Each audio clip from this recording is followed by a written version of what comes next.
नमस्कार, आज का मुद्दा देख रहे हैं आप और आपके साथ मैं हूं अर्पिता आर्या। इस वक्त की बड़ी खबर आ रही है पाकिस्तान में नवाज शरीफ की पार्टी पीएमएलएन के सांसद अयाज सादिक का एक बड़ा कबूलनामा सामने आया है। अयाज सादिक के मुताबिक पिछले साल भारत के विंग कमांडर अभिनंदन को छोड़ने के पीछे पाकिस्तान का डर था, क्योंकि पाकिस्तान के सेना प्रमुख जनरल बाजवा और विदेश मंत्री शाह महमूद कुरैशी भारत से बुरी तरह डर गए थे। अयाज सादिक के मुताबिक पाकिस्तान के विदेश मंत्री और जनरल बाजवा की मौजूदगी में बैठक में कहा गया था कि विंग कमांडर अभिनंदन को वापस जाने दे, वरना भारत रात 9 बजे पाकिस्तान पर हमला कर देगा। अयाज सादिक ने पाकिस्तानी संसद में कहा कि उस वक्त एक बड़ी बैठक बुलाई गई थी जिसमें पाकिस्तान के पीएम इमरान खान ने आने से इनकार कर दिया और बैठक में पहुंचे विदेश मंत्री और जनरल बाजवा ने यह डर जाहिर किया था। पाकिस्तान के सांसद अयाज सादिक के मुताबिक शाह महमूद कुरैशी और जनरल बाजवा भारत से इतना डर गए थे कि उनके पैर कांप रहे थे, माथे पर पसीना था, जिसके बाद पाकिस्तान ने 1 मार्च 2019 को विंग कमांडर अभिनंदन को भारत भेज दिया था। करते हैं, मुझे याद है शाह महमूद कुरैशी साहब उस मीटिंग में थे जिसमें प्राइम मिनिस्टर साहब ने आने से इनकार कर दिया और चीफ ऑफ आर्मी स्टाफ तशरीफ लाए। पैर कांप रहे थे, पसीने माथे पे थे और हमसे शाह महमूद साहब ने कहा, फॉरेन मिनिस्टर साहब ने, कि खुदा का वास्ता है अब इसको वापस जाने दें, चूंकि 9 बजे रात को हिंदुस्तान पाकिस्तान पे अटैक कर रहे हैं। अभिनंदन की रिहाई पर पाकिस्तान के कबूलनामे के बाद बीजेपी ने कांग्रेस और राहुल गांधी पर निशाना साधा। बीजेपी अध्यक्ष जेपी नड्डा ने कहा कि सेना और सरकार पर हमेशा आरोप लगाने वाले और सवाल खड़े करने वाले राहुल गांधी अब पाकिस्तान की ही सुन ले। बीजेपी अध्यक्ष ने कांग्रेस पर सशस्त्र बलों को कमजोर करने की मुहिम में लगे रहने का आरोप लगाया। नड्डा ने यह भी कहा कि लोगों ने कांग्रेस को सबक सिखाया है।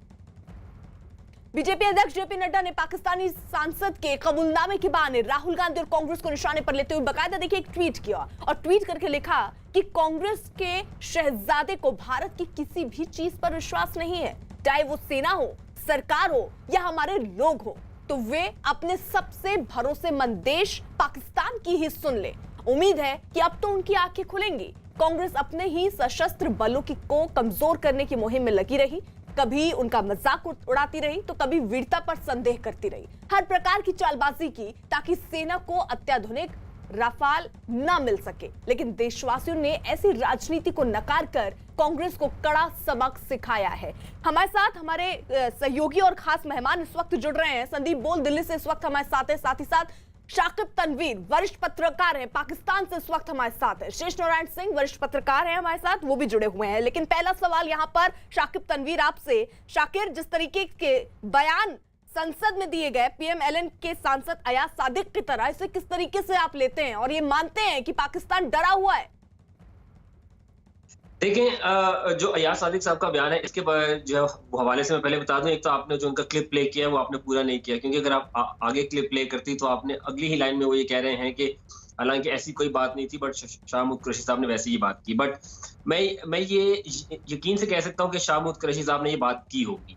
और क्यों उन्होंने बात की होगी? क्योंकि ये एक डोमेस्टिक मैटर था। आपने पाकिस्तान की पॉलिटिक्स जो है वो अपोजिशन पार्टीज को आपने मनाना था, आपने उनको ऑन बोर्ड लेना था। हम अगर वापस जाए उस दिन जिस दिन ये सब हुआ, तो आपको याद होगा कि जो सऊदी जो है वजीर आदिल अल जुबैर, वो पाकिस्तान आए थे और उनका बहुत अहम रोल था इसके अंदर। तो ये कहना कि जो है वो पाकिस्तान ने अभिनंदन को इसलिए छोड़ा क्योंकि पाकिस्तान को लगता था कि भारत जो है वो हमला कर देगा, मेरा नहीं ख्याल किया ठीक है, क्योंकि अगर पाकिस्तान भारत के हमले से इतना डरता होता तो शायद वो पहले अभिनंदन के जहाज पे भी हमला ना करता, क्योंकि एस्केलेशन करना तो पाकिस्तान के जो है वो हक में नहीं है। और अगर आप किसी भी मिलिट्री स्ट्रेटजिस्ट से पूछें तो पाकिस्तान की जो स्ट्रेटजी है वो हमेशा से यही रही है कि इस कॉन्फ्लिक्ट को उस लेवल पे एस्केलेट किया जाए जहां पे जो है वो न्यूक्लियर हथियारों की बात हो सके। तो मैं नहीं समझता कि जो शाह महमूद कुरैशी साहब की बात थी इसके पीछे कोई वजन था। उन्होंने सिर्फ अपोजिशन को मनाने के लिए, जैसे आपने खुद बताया कि आपके बीजेपी और कांग्रेस के दरमियान जो है वो ऐसी सियासत होती रहती है, तो ये एक सियासी स्टेटमेंट था, एक इंटरनल डोमेस्टिक जो है पॉलिटिक्स के लिए था। इसमें मेरा नहीं ख्याल कोई जो है पाकिस्तान के पास ऐसी इंटेलिजेंस रिपोर्ट भी होगी कि ये क्या कह रहे हैं मालूम है? इसको ट्रांसलेट करो उर्दू या नॉर्मल हिंदी में तो ये कह रहे हैं कि सियासत के लिए पाकिस्तानी सियासतदान झूठ बोलते हैं, ये कह रहे हैं। तो ये तो भैया लेवल है कि एस्केलेट करना पाकिस्तान के इंटरेस्ट में नहीं था, तो हम तो मालूम है एस्केलेट करने के औकात नहीं है, इंटरेस्ट में क्या रहने की बात है। सऊदी अरब के आदमी वहां था तो उसने उनको बता दिया होगा कि भाई उन दिनों सऊदी अरब से ही खाना पीना आता था ना इनका, कि साहब अगर आपने हम इस तरह की कोई बदअखलाकी की, उन्होंने हिंदुस्तान ने हमला किया, कि हिंदुस्तान की सऊदी अरब से बहुत अच्छी दोस्ती है, ये ध्यान रखने की बात।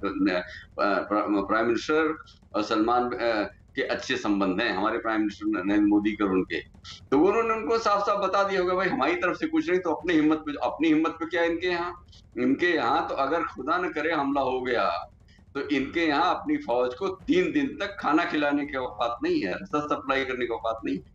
तो उसमें हिंदुस्तान की तरफ से हमले की धमकी नहीं दी गई थी, लेकिन ये तय था कि भारत अपने सैनिक को वापस लाने के लिए जो कुछ भी संभव है करेगा। बालाकोट में करके, बालाकोट यहाँ नहीं है, बॉर्डर पे नहीं है, खेमकरन में या मुजफ्फराबाद में नहीं है, खैबर पख्तूनख्वा में है। पूरा का पूरा पाकिस्तान कवर करते हुए लड़के गए थे और वहां पे बम्बार्डमेंट करके उनको मैसेज दिया गया था। वहां पे जो उनका एक कैंप तोड़ा गया था और कुछ खास नहीं किया गया था, और उसके बाद एक इजेक्ट करता हुआ हमारा अफसर उधर चला गया और उसको लेके ये इनके दिमाग में तो शेखी थी, ये तो पूरा नेगोशिएट करने के मूड में थे।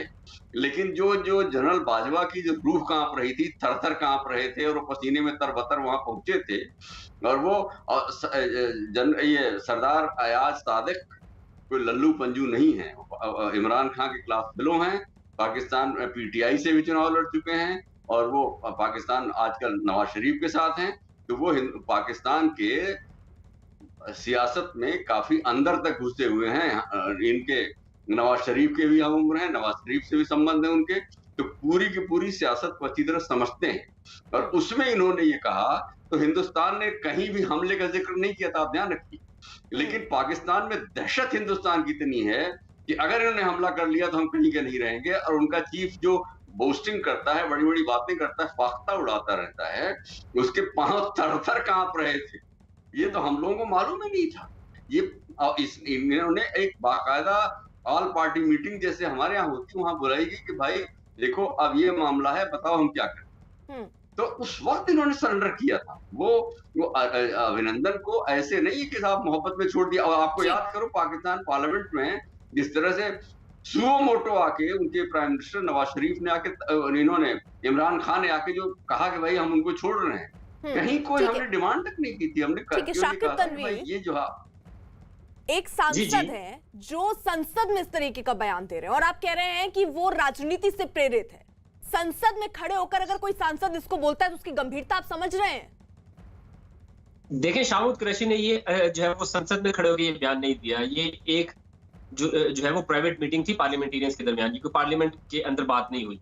दूसरी बात, मैं सिर्फ आपको एक क्लैरिफाई करना चाहता हूँ कि मेरा रोल एक सहाफी का है।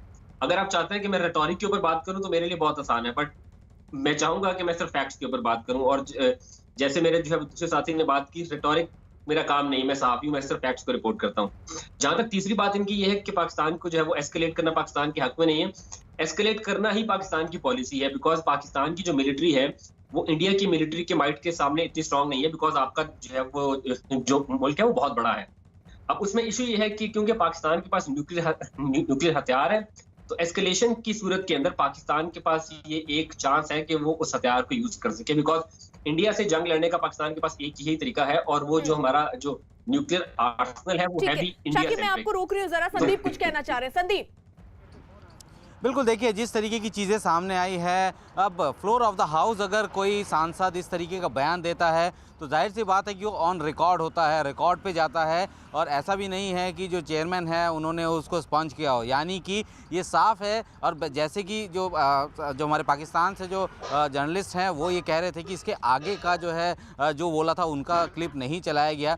इतने क्लिप में ही जो है बात जो बोली गई है उसी ने जो है कई सारे सवाल जो है खड़े कर दिए हैं। और कहने की बात है कि पाकिस्तान जो है वो भारत के साथ लड़ना नहीं चाहता या एस्केलेशन नहीं करना चाहता, कोई भी देश नहीं चाहता किसी के साथ एस्केलेट करना, लेकिन जिस तरीके से पाकिस्तान की तरफ से एक माहौल बनाने की कोशिश की जाती है और इंटरनेशनल फोरम में तमाम सहयोगी हमारे साथ, हमारे खास मेहमान भी जुड़े हुए हैं। पाकिस्तानी सांसद के बयान के बाद बीजेपी प्रवक्ता संबित पात्रा ने भी राहुल गांधी पर देखिए निशाना साधा है। संबित ने बकायदा एक ट्वीट किया और ट्वीट करके लिखा कि राहुल जी, आप सर्जिकल स्ट्राइक और एयर स्ट्राइक पर सवाल उठा रहे थे ना, जरा देखिए मोदी जी का क्या खौफ है। पाकिस्तान में सरदार अयाज सादिक बोल रहे हैं कि पाकिस्तान की नेशनल असेंबली में पाकिस्तान के चीफ ऑफ आर्मी स्टाफ के पैर कांप रहे थे और चेहरे पर पसीना था, कहीं भारत अटैक ना कर दे।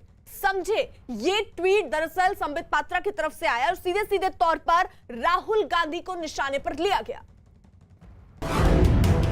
भारत के खौफ से थर-थर कांपा पाकिस्तान। पैर कांप रहे थे, पसीने माथे पे थे। भारत सरकार के डर से पाकिस्तान के आर्मी चीफ के हाथ पांव फूले। चीफ ऑफ आर्मी स्टाफ तशरीफ लाए, पैर कांप रहे थे, पसीने माथे पे थे। पाकिस्तान के सांसद का संसद में कबूलनामा। और हमसे शाह महमूद साहब ने कहा, फॉरेन मिनिस्टर साहब ने, कि खुदा का वास्ता है अब इसको वापस जाने दें, चूंकि 9 बजे रात को हिंदुस्तान पाकिस्तान पे अटैक कर रहे हैं। पाकिस्तान ने भारत के सामने घुटने टेके।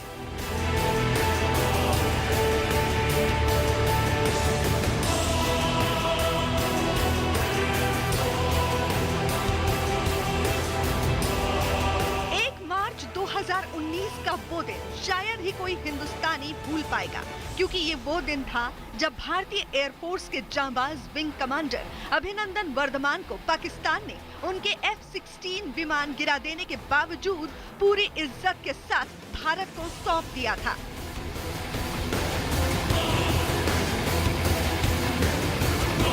असल में 27 फरवरी 2019 को जब पाकिस्तान के विमानों को अपनी सीमा से खदेड़कर लौट रहा एक विमान क्रैश हो गया, तो उसे चला रहे विंग कमांडर अभिनंदन को पाकिस्तान ने कैद कर लिया।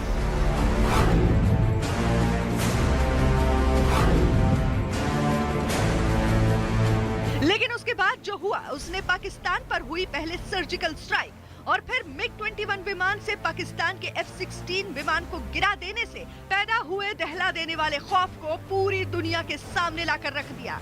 और इस बात का सबूत खुद पाकिस्तान की संसद में वहां के एक सांसद और PMLN के नेता सरदार अयाज सादिक ने दिया। अभिनंदन की क्या बात करते हैं, मुझे याद है शाह महमूद कुरैशी साहब उस मीटिंग में थे जिसमें प्राइम मिनिस्टर साहब ने आने से इनकार कर दिया और चीफ ऑफ आर्मी स्टाफ तशरीफ लाए। पैर कांप रहे थे, पसीने माथे पे थे और हमसे शाह महमूद साहब ने कहा, फॉरेन मिनिस्टर साहब ने, कि खुदा का वास्ता है अब इसको वापस जाने दें, चूंकि 9 बजे रात को हिंदुस्तान पाकिस्तान पे अटैक कर रहे हैं। गौर से सुना आपने, ये वो बयान है जिसने साबित कर दिया कि विंग कमांडर अभिनंदन को पकड़ने के बाद पाकिस्तान भारत से किस कदर डर गया था। भारत का खौफ पाकिस्तान के दिल में किस कदर है, ये बात खुद सांसद अयाज सादिक ने पाकिस्तान की संसद में कबूल की। अभिनंदन की क्या बात करते हैं, मुझे याद है शाह महमूद कुरैशी साहब उस मीटिंग में थे जिसमें प्राइम मिनिस्टर साहब ने आने से इनकार कर दिया और चीफ ऑफ आर्मी स्टाफ तशरीफ लाए। पैर कांप रहे थे, पसीने माथे पे थे और हमसे शाह महमूद साहब ने कहा, फॉरेन मिनिस्टर साहब ने, कि खुदा का वास्ता है अब इसको वापस जाने दें, चूंकि 9 बजे रात को हिंदुस्तान पाकिस्तान पे अटैक कर रहे हैं।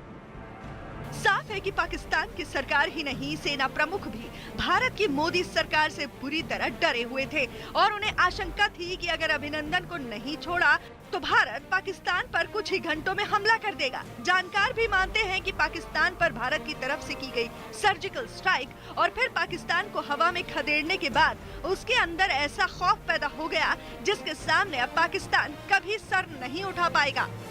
इसका सीधा सीधा मतलब ये है कि पाकिस्तान की फौज को और उनकी स्टैब्लिशमेंट को मालूम है कि अब भारत को 1965 में भारत ने उनका एरिया जीता, लेकिन ताशकंद में जाके उन्होंने हाथ पांव जोड़ के उसको छुड़वा लिया। 1971 में 1 लाख के करीब फौजी यहाँ कब्जा किए गए, युद्धबंदी बनाए गए, उनको छुड़वा लिया। अब उनको मालूम है कि नरेंद्र मोदी जो है नो नॉनसेंस प्राइम मिनिस्टर हैं, ये अगर हमला करेंगे और कब्जा करेंगे लाहौर पे या खैबर पख्तूनख्वा के किसी इलाके में या सिंध में कहीं, तो छोड़ने नहीं जा रहे। हालांकि हालांकि अभिनंदन को पकड़ने के बाद पहले पाकिस्तान ने अपनी अकड़ दिखाने की कोशिश की थी, लेकिन उस वक्त भी पाकिस्तान के प्रधानमंत्री इमरान खान के उस बयान में भारत सरकार का खौफ साफ साफ झलक गया था। हम एज ए पीस जेस्टर हम उसको कल रिहा करने लगे हैं हिंदुस्तान को वापस।